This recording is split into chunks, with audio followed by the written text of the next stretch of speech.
Olive, stay where it can see you, Marcus Stone called out, brushing the hair out of his eyes as he squinted into the afternoon sun.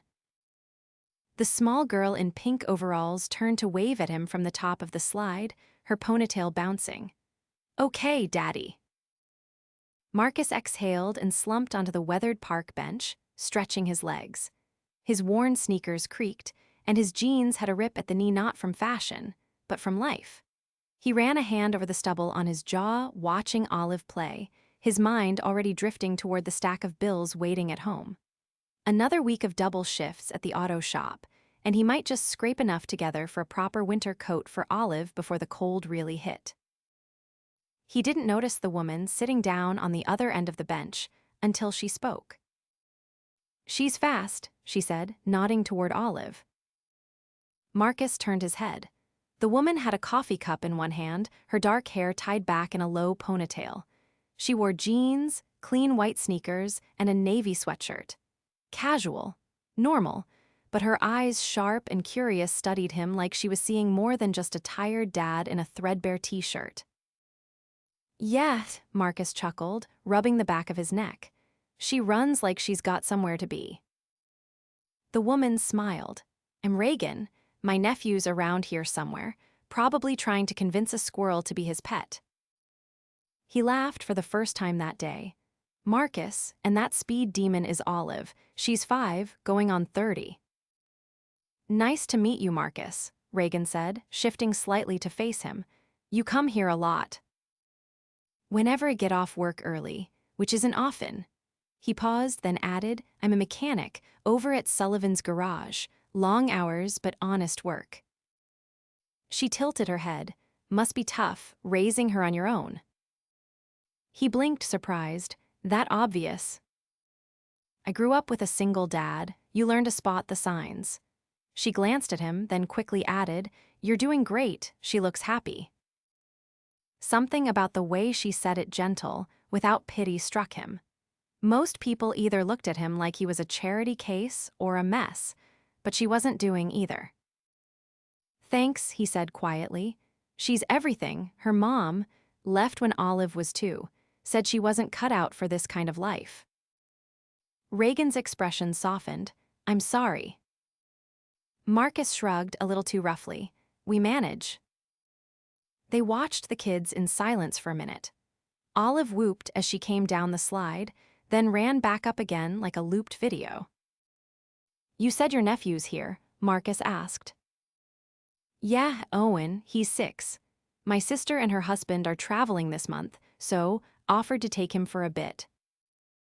You a stay-at-home aunt, he teased. She smiled but didn't answer right away. Something like that. He noticed her hands well manicured, but not flashy. Her coffee cup was from some fancy cafe he couldn't pronounce. She didn't look rich, but she didn't look like someone who had to count coins for gas either. Let me guess, teacher, he offered. Reagan's laugh was warm and low. Not quite. Before he could press further, Olive came running over, cheeks flushed and hair wild. Daddy, I made a new friend. His name's Owen, and he said his aunt is the boss of something.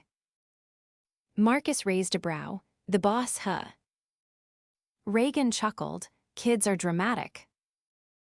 Olive, this is Miss Reagan, Marcus said. Olive gave a little wave, then turned to Reagan. Do you have a dog?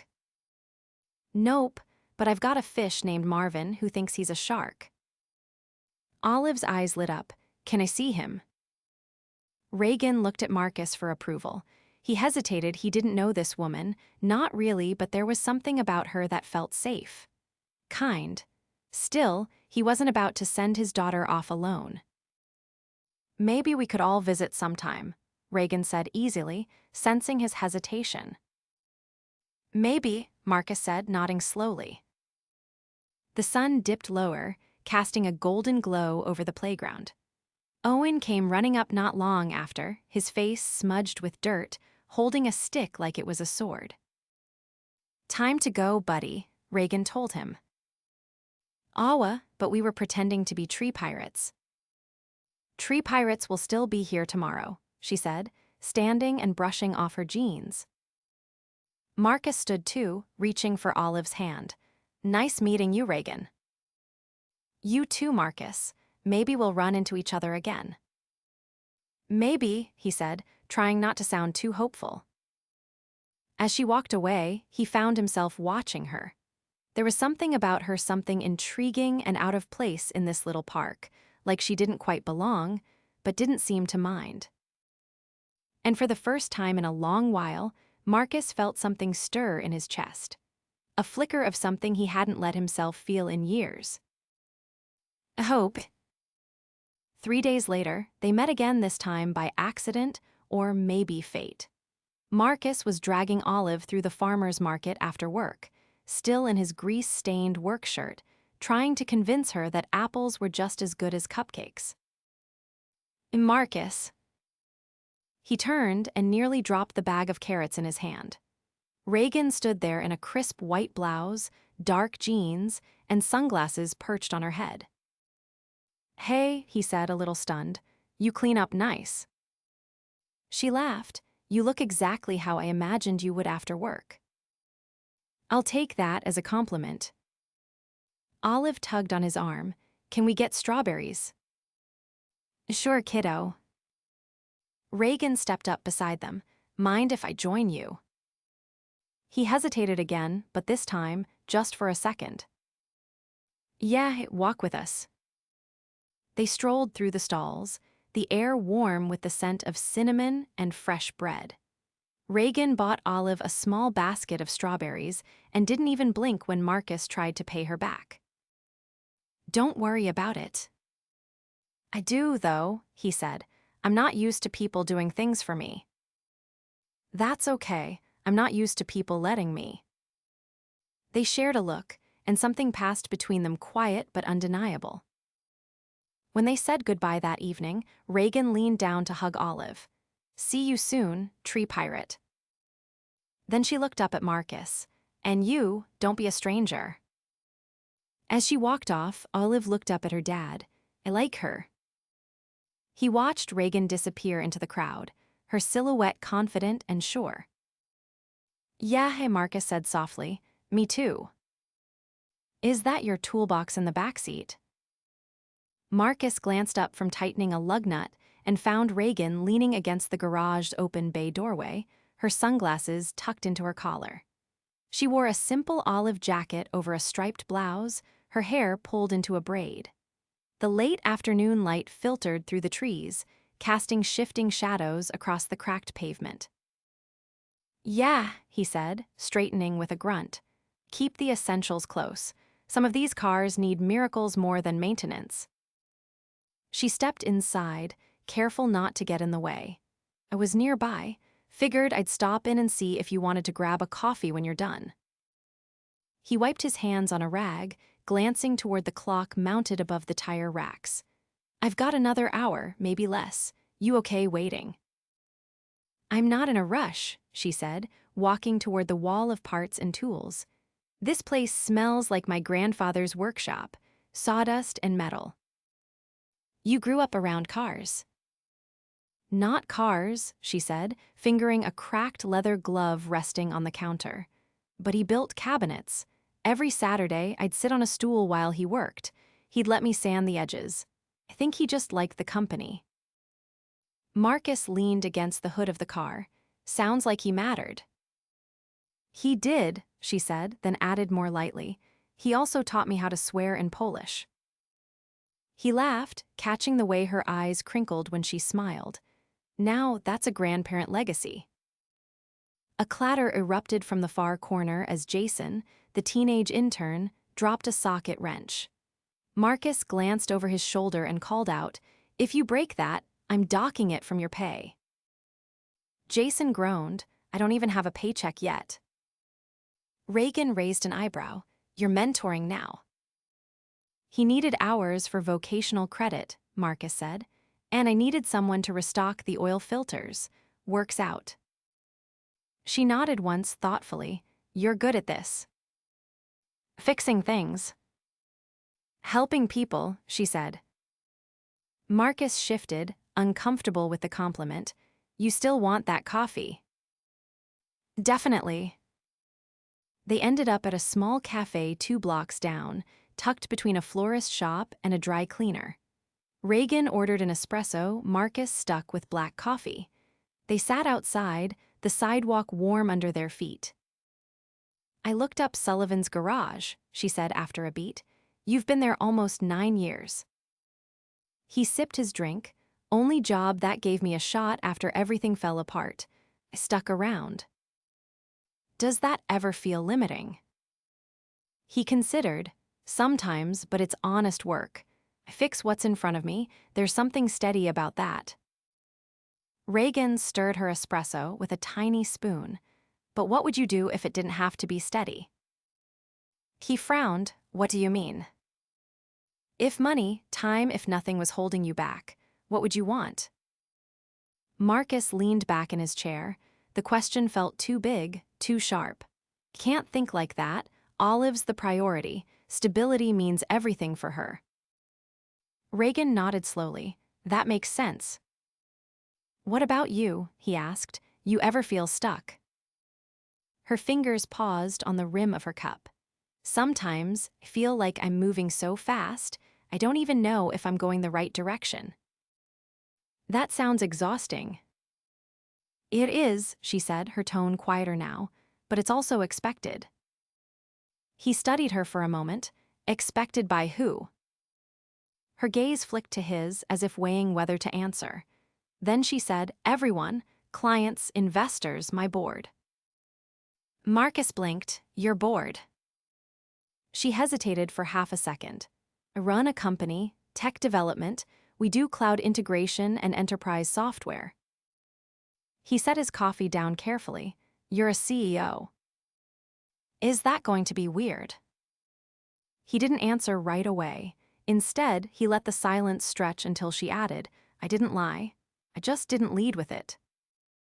"No, get it," he said finally. "You wanted to be seen as a person, not a title." She exhaled. "Exactly." He looked away, watching a woman walk by with a golden retriever in tow. "You know what's weird? I don't even feel surprised." "You don't?"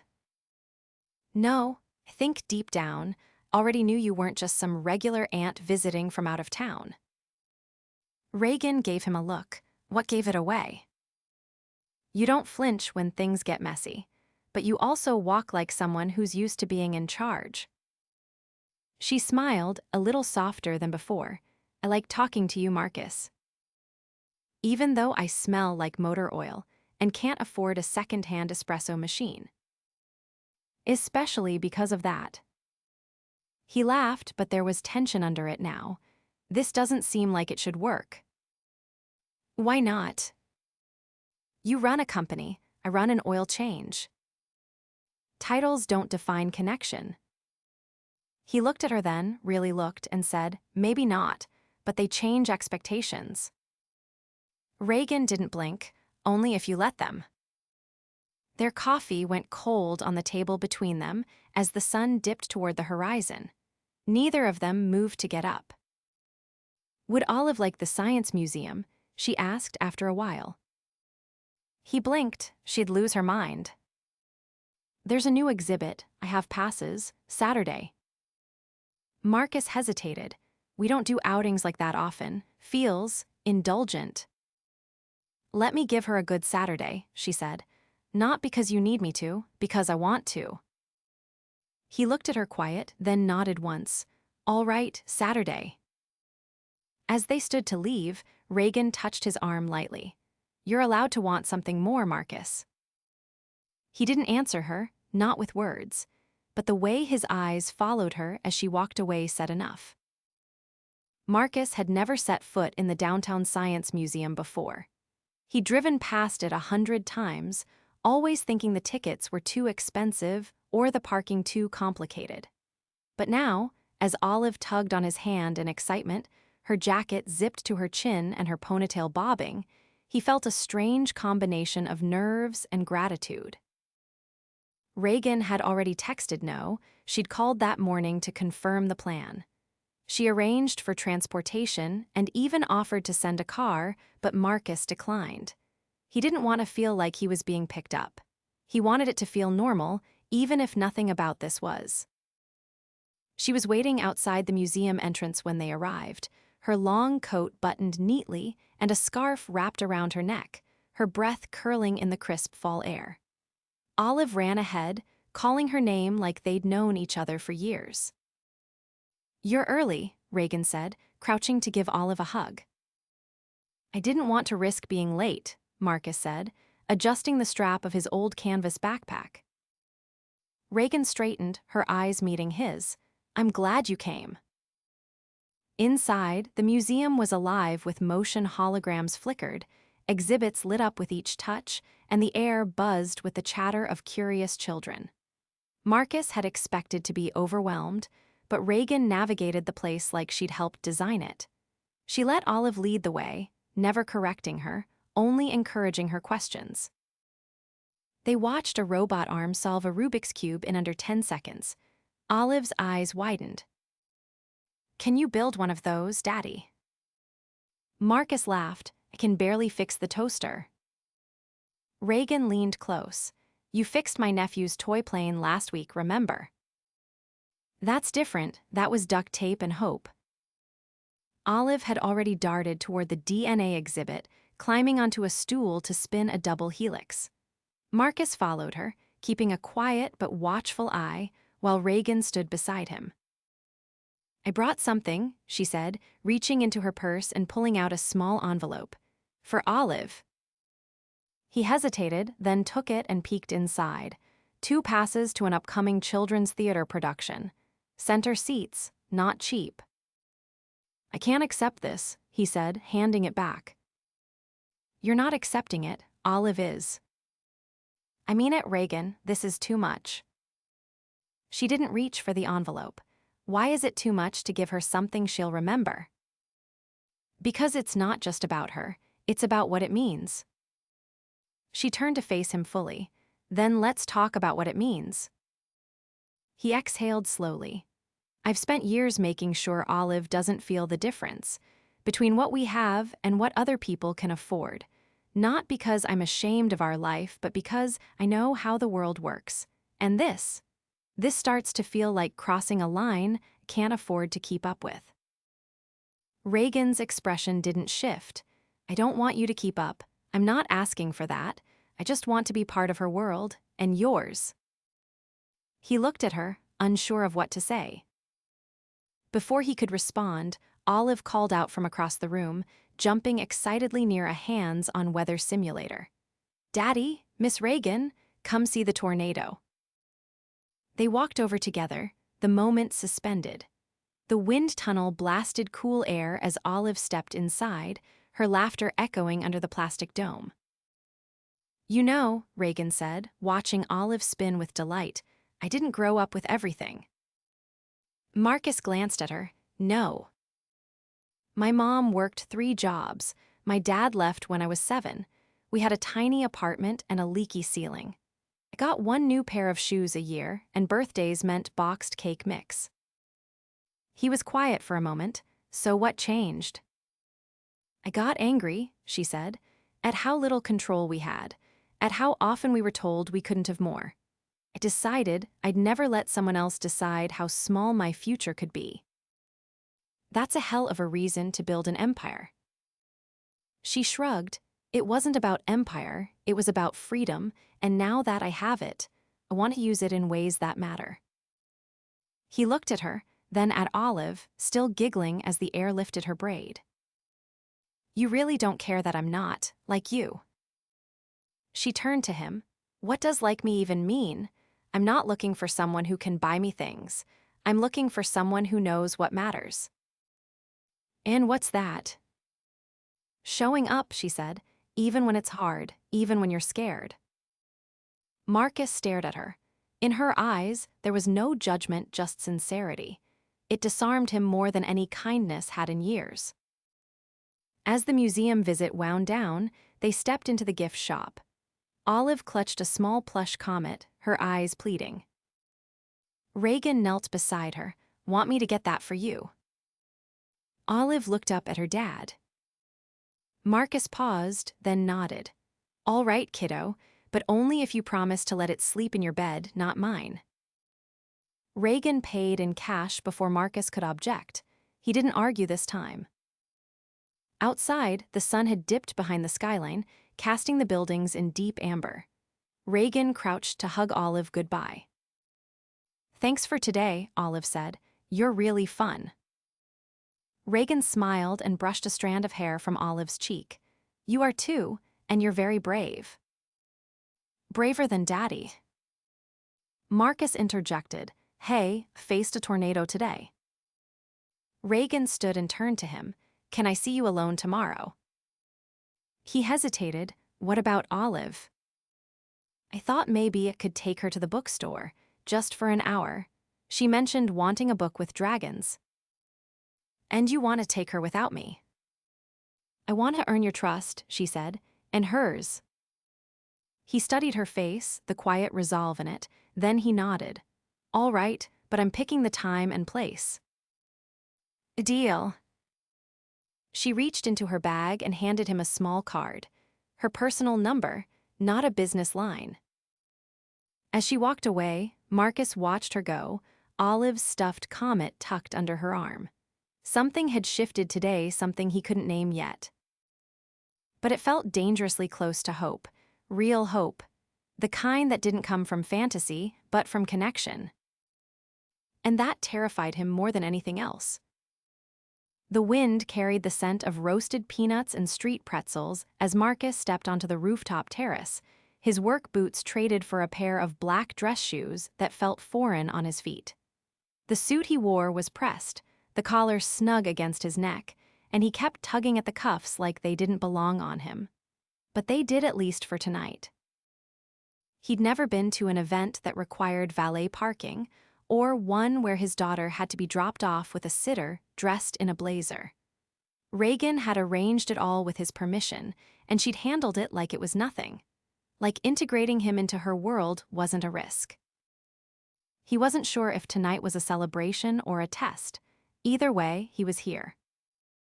Reagan stood near the railing, her back to the city skyline, her gown a deep navy that shimmered as she turned to face him.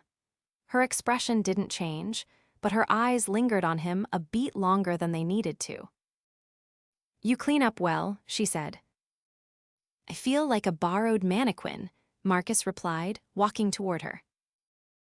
Reagan tilted her head. "You're not." He glanced around.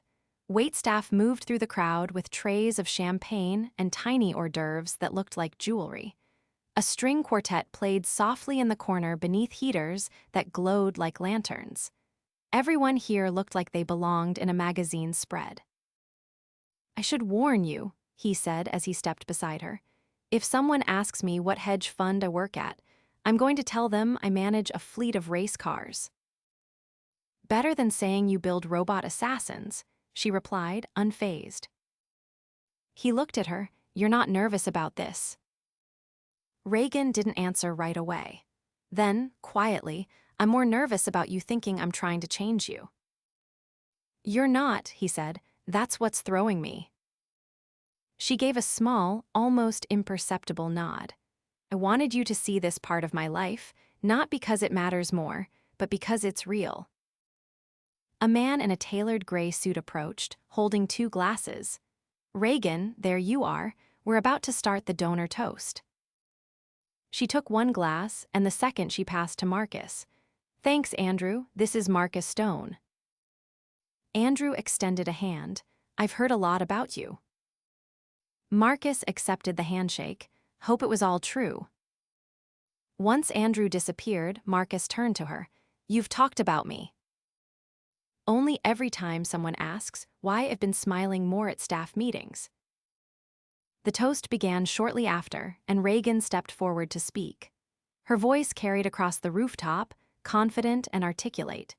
She thanked guests, acknowledged the board, and spoke about future initiatives. But Marcus only watched her face, the way her eyes scanned the room without flinching, the way her shoulders squared when she said something with weight. When it was over, she returned to him, setting the empty glass on a nearby table. "Wanna leave," she said quietly. Thought you had to entertain 100 donors. I did. Then I saw you standing here and realized I'd rather be somewhere else. They slipped out the side exit and down into the quiet street. The night air was cool and the city lights stretched in every direction. No one followed. No one watched. They walked in silence for a while until Marcus said, "I didn't expect to be here. Not tonight, not with you." "I didn't expect you to feel like home," she replied. He stopped walking, turning to face her. "So why me?" Reagan's eyes didn't waver. "Because you're the first person who's ever looked at me and seen more than what I've built." "I don't care about your company." "I know," she said, "and that's everything." He exhaled, his hands in his coat pockets.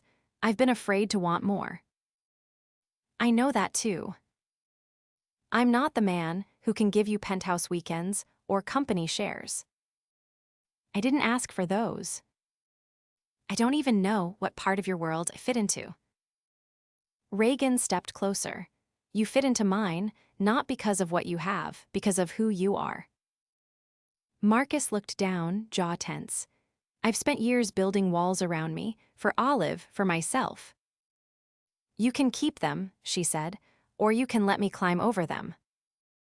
He didn't speak. Instead, he reached into his coat pocket and pulled out something small, a folded receipt, creased and worn. He unfolded it to reveal a crayon drawing olives from earlier that week. It was the three of them standing under a tree with a rainbow stretching overhead. Between Reagan and Olive, a heart. "She gave me this the night you took her to the bookstore," Marcus said. "Said it was our team flag." Reagan's breath caught. "She drew me." "She doesn't draw people unless she thinks they'll stick around." Reagan looked up at him. "Then I guess I better stick around." His voice dropped. "I'm falling for you, and it scares me." "I'm already there," she said, "and I'm not scared." Marcus reached for her hand, threading his fingers through hers. He pulled her in, not with urgency, but with certainty. When their lips met, it was quiet and steady, like something that had been waiting a long time to happen. When they finally broke apart, she whispered, "Come home with me." He didn't hesitate. "Okay." Later that night, inside a penthouse that overlooked the entire city, Marcus stood barefoot in a place that felt entirely opposite of the world he came from. But when Olive's drawing was pinned to Reagan's refrigerator with a magnet shaped like a planet, something shifted. It didn't feel foreign anymore. It felt possible. In the morning, over pancakes Reagan burned and orange juice Olive spilled across the marble counter. Marcus knew. He hadn't just found someone who saw him. He'd found someone who chose him, exactly as he was. And he was done being afraid. It was the sound of Olive's laughter echoing through the glass-walled sunroom that made Marcus pause on the stairs, one hand resting on the polished railing. He watched through the open doorway as Olive danced in circles on the plush white rug, a crown of plastic stars on her head, Reagan kneeling beside her with a sketchpad open on the coffee table. They were drawing constellations, Olive naming each one with the confidence of a queen. "This one's the Dragon Princess," Olive declared, tapping the paper. Reagan nodded with a thoughtful hum. "She guards the galaxy from grumpy grown-ups." Olive beamed. "Exactly." Marcus stepped inside, his voice warm. "And what about the grown-ups who bring snacks?" Reagan looked up, her eyes catching his. "They get royal pardons." Olive ran to him and threw her arms around his waist. "Daddy, we're making a whole sky." He scooped her up, holding her close. "I see that, saving room for a shooting star." Reagan stood, brushing her hands on her jeans. "We saved you the biggest one." After dinner one that Reagan insisted on cooking herself despite her questionable track record in the kitchen, they put Olive to bed together. She insisted on one story from each of them, followed by a whispered promise that they'd both be there in the morning.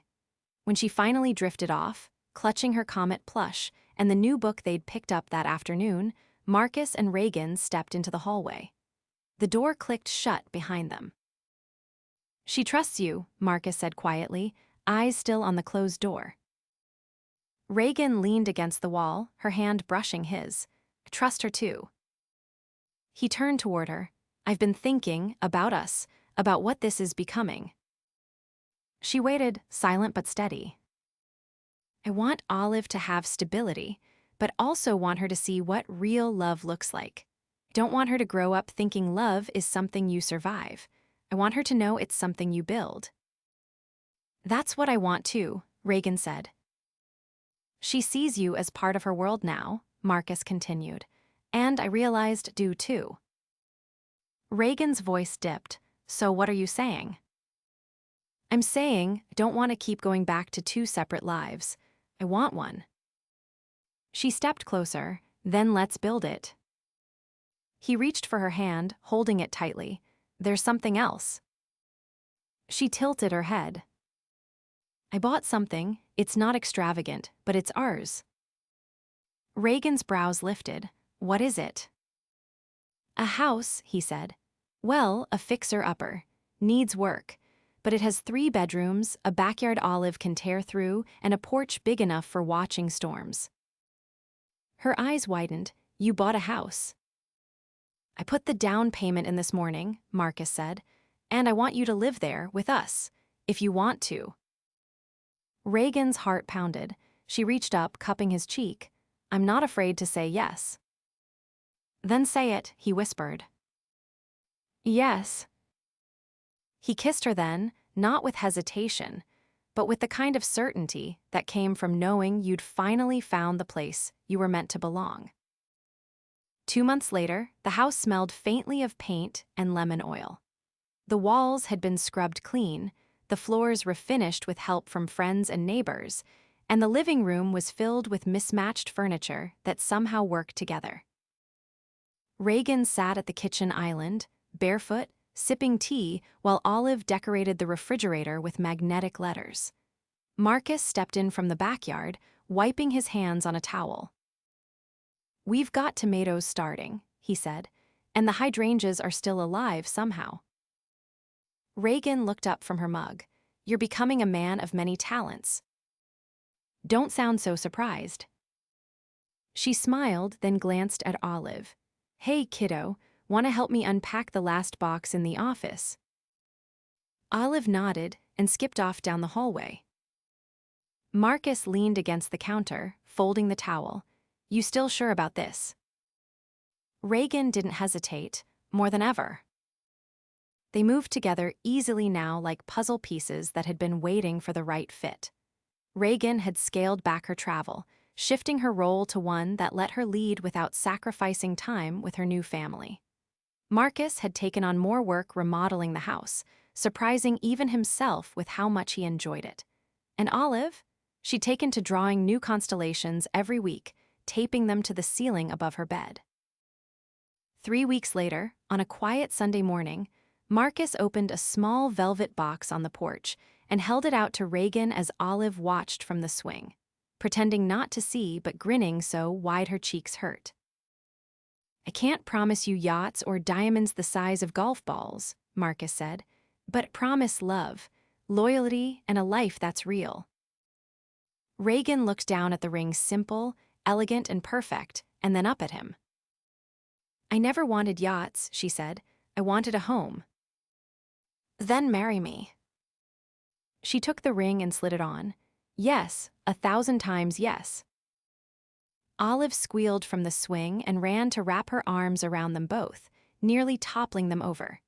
They laughed, tangled in an embrace made of shared history, hard-won trust, and a love that had rewritten the rules. And in the warmth of that morning, on a porch that smelled of fresh wood and lavender, they knew they'd found everything they needed. A place, a purpose, and each other.